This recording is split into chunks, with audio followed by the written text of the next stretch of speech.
Hi Ross. I'm just going to show you how to install your hard drive in the Dell Inspiron. First thing you want to do is make sure you unplug the power back here. Next we're going to undo the two Phillips head screws in the back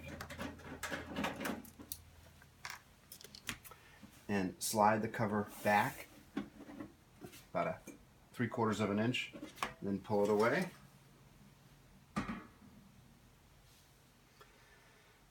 The hard drive bay I left open for you is this top one right here. As you can see, down below here is where the SSD drive is located. You've got an extra blue SATA cable here for your 1 terabyte drive, and an extra power connector. So your drive is going to slide in here. The computer comes with a couple of rails which you have to take off first. Again, Phillips screwdriver.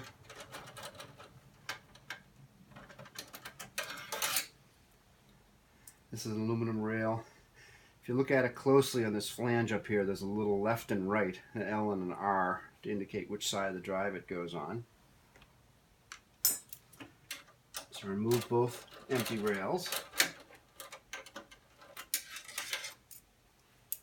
There you go. Take your 1 terabyte drive, and you're going to turn it upside down with the power and SATA connectors pointing out. And you're going to take the rail, and this one here happens to be the one with the R on it, the right one, and line it up on the side. And it takes one screw, which I'll provide to you.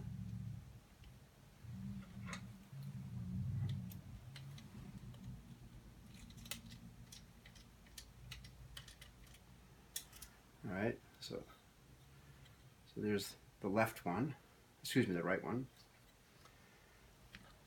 And we turn it over, place the other rail, another screw,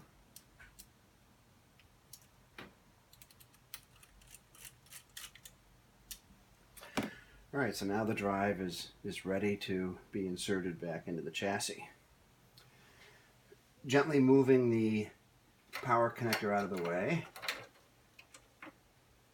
Again, the drive is upside down, and you slide it into the bay. This always takes a little bit of motion, to jiggling it around a little bit to get it in. Push it all the way in, and secure it with 2 of the same screws.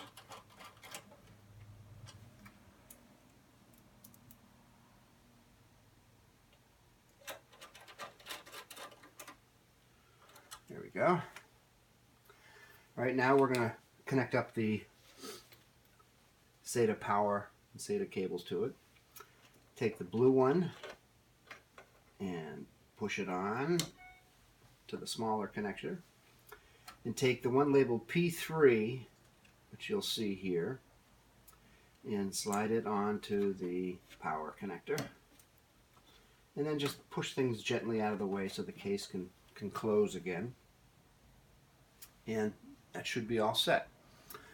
In case you have any issues getting the computer back, sometimes during shipping, the video card or the memory modules might become loose. It also depends upon temperature and humidity. But if that happens, what will happen is the computer will not start at all. So you can go back to this procedure later on. What you would need to do, and again with no power connected, is these little white levers here that hold down the memory modules. If you push one to loosen one end and then push the memory module back in until it snaps, that'll reseat the little connectors. Do it on both sides. Again, this is only if you have a problem with the computer starting, and I would call me first before doing that. Same with the video card. You may have to push it into the receiving slot if it's jiggled loose during travel. Other than that, all we do is take the cover, put it into position about 3/4 of an inch back, as you can see right here. Put it in position and slide it forward, and then apply the screws again to the back of the case.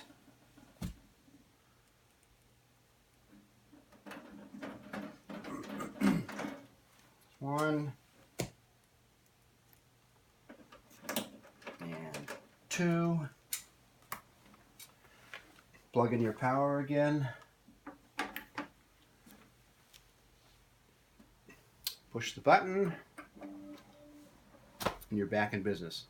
Then give me a call and we can check to make sure that the drive is being recognized and redirecting your data files or documents or whatever it is that you are.